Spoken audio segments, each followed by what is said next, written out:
What do you want to try next? You want to try the bread with it? Oh my goodness, girl. Woo! Okay, you gotta dip it. Yeah.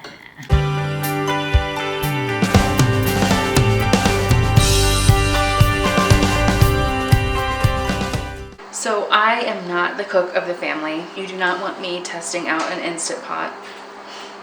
And I would ask my husband all of these questions because he is the cook in our family. And I think he's a really good cook. So today I'm going to turn it over to him. He's going to show you how to cook beef stew in an Instant Pot. This thing can be really intimidating and has intimidated me before. And so today we're going to be looking at a couple different features. On our Instant Pot here we have a saute, and we're going to also be using just the regular high pressure cook.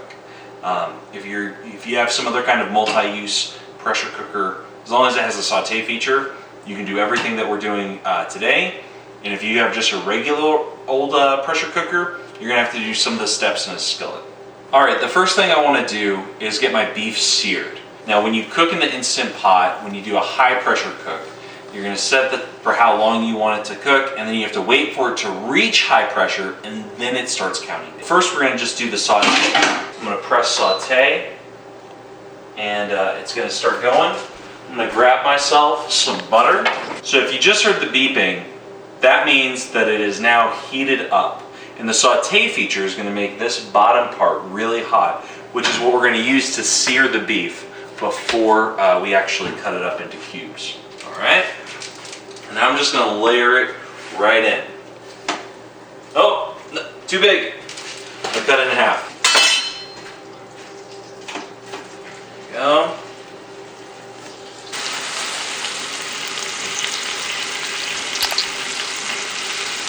So while you're sauteing, don't worry about putting the lid on the Instant Pot.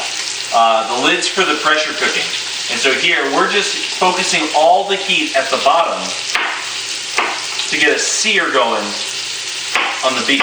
The really nice thing about doing it like this is that you only got one pot to clean at the end of the day. And so everything's gonna be in this one pot.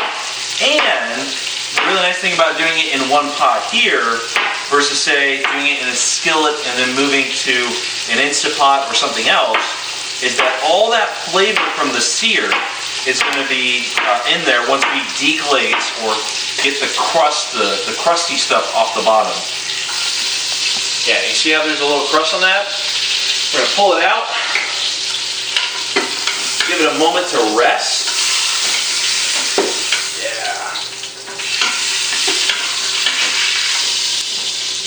Let it rest over here.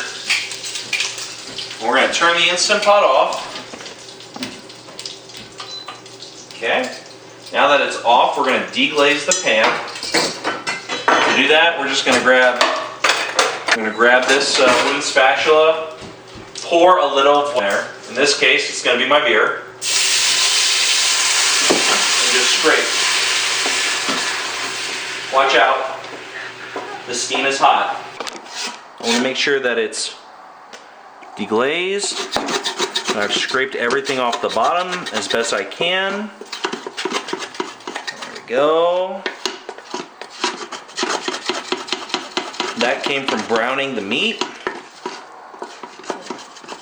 The wonderful thing is all that flavor is going to be in here. All right, so we're going to get our food into the Instant Pot because we're going to make ourselves some beef stew. So we're going to do beef first. Now, if you look at a lot of Instant Pot recipes, they're gonna advise you to add water to the recipe to make it work. That's for the whole pressure cooking. Because we're adding beef broth, we don't need to worry about any of that other stuff. So we're gonna wanna add it until the beef broth fully containing all of these wonderful ingredients. And so that's gonna be roughly 2 of these boxes.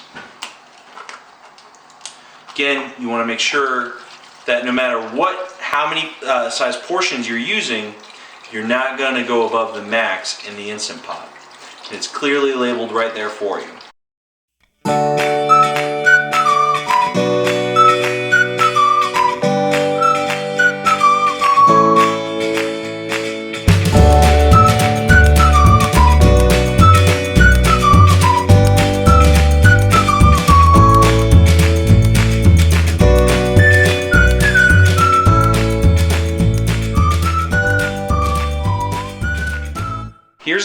of the Instant Pot that can feel really scary. This is the part where you're doing the pressure cooking, where you're kind of dealing with something that feels like a bomb.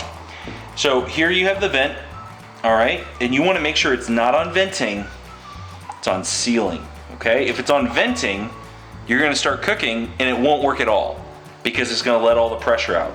You want on sealing, okay? Get it on, locked in. And now we're gonna go to pressure cook. There's a couple of different settings, but we want pressure cook. Okay, we're gonna press that and then we're gonna set it for 35 minutes. And then we're just gonna leave it alone and it's gonna start by itself. So when you're looking at it, it's on, so you know you press the pressure cook, it says on, okay, you're set. High pressure, that's what we want. We don't want low pressure. Normal in terms of the heat. If you wanted to do, you could use a Instant Pot to do like a slow cooker kind of thing. That's not what we're doing. We're doing a high pressure cook.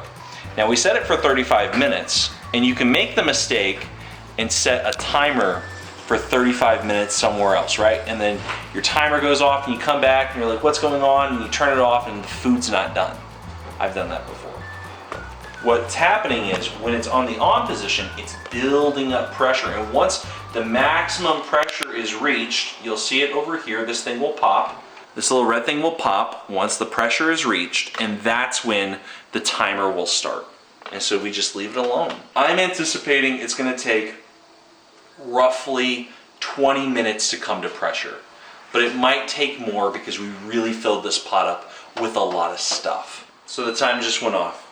So the timer went off and I pressed cancel, so now the Instant Pot is now off, but inside it's still very highly pressurized. So I'm gonna do what you call the natural release. You can come over here and you can just hear it go psst, just a little bit. You can hear just a little bit of pressure is coming out of here. Right, see how I can, but I'm not gonna mess with it. Did that hurt? Yeah, that was hot. I'm not gonna touch it. I'm gonna leave it alone. I'm gonna set my phone for 10 minutes. And then once I'm done with that, then I'll come back to it and do the quick release. So this is called the 10-minute natural release. Set my phone, 10 minutes, done. Because I don't wanna hurt myself. So I'm gonna use my tongs just to move it over. You don't have to do this, but might as well.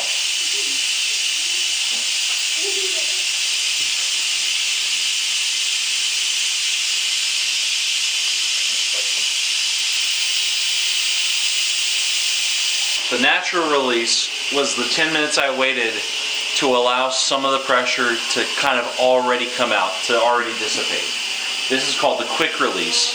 And what you definitely don't want to do ever is open this lid without making sure all of the pressure is out of the pot.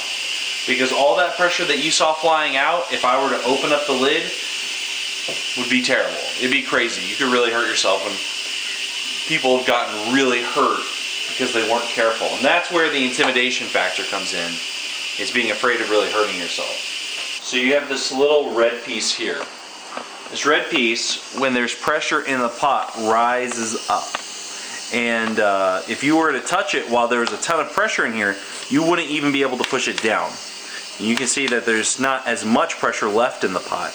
But because it's still up, we know that there's pressure in here and we're not going to touch it. So we're going to wait for that to fall all the way down, and then we know it's safe to open the lid. The thing is fallen, and now we're going to open it. And I put on a glove because I like to be cautious. And we're just going to hear that.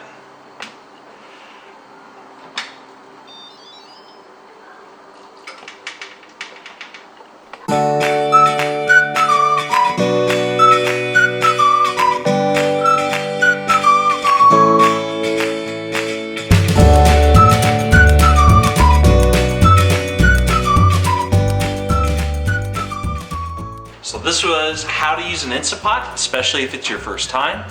And here are the takeaway tips that you need. 1, you can use the saute feature to cook everything in the pot all at once. 2, use the pressure cooker and set it for however long you need for whatever recipe you're using. In this case, we did 35 minutes. 3, leave it alone. It's gonna take some time to build to pressure.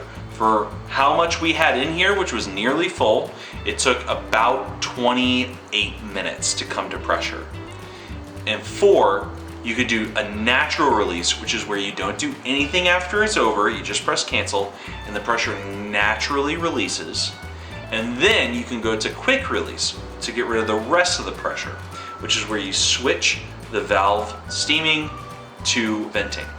And that's it, and it's delicious, and it's easy, and we only got one pot to clean. So I hope you're enjoying Leah's channel. It was a pleasure to be with you. I'm her husband, Sam.